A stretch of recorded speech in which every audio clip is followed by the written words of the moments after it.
President Park Geun-hye's impeachment last year marked the downfall of the country's most powerful political dynasty. Park, the daughter of South Korea's longest-serving president, was allegedly helping her friend extort money from businesses and share confidential documents.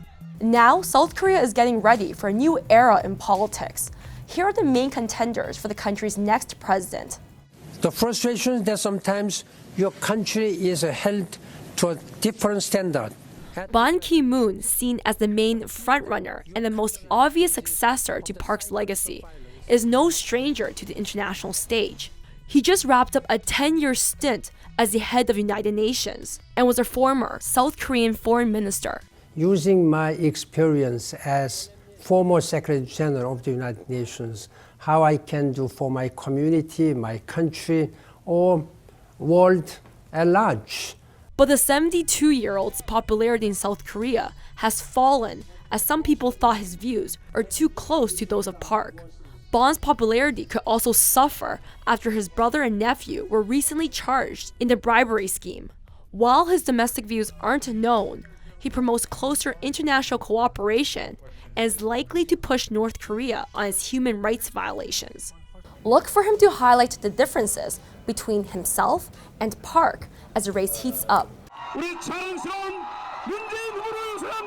A familiar face in South Korea, Moon Jae-in is a longtime opposition leader with the Democratic Party.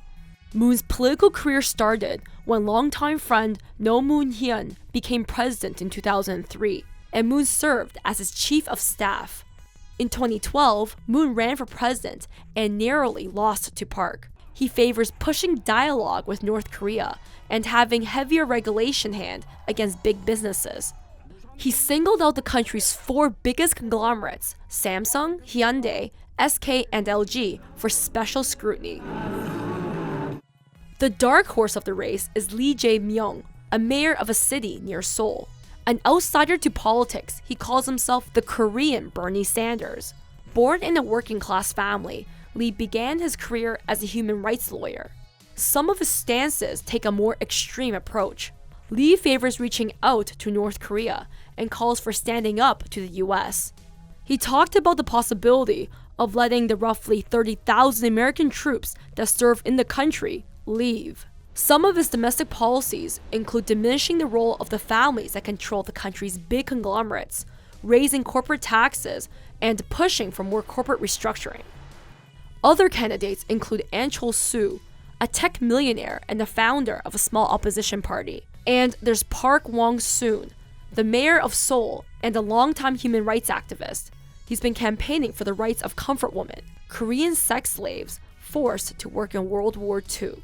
No matter what, expect South Korea's presidential race to be a bumpy one.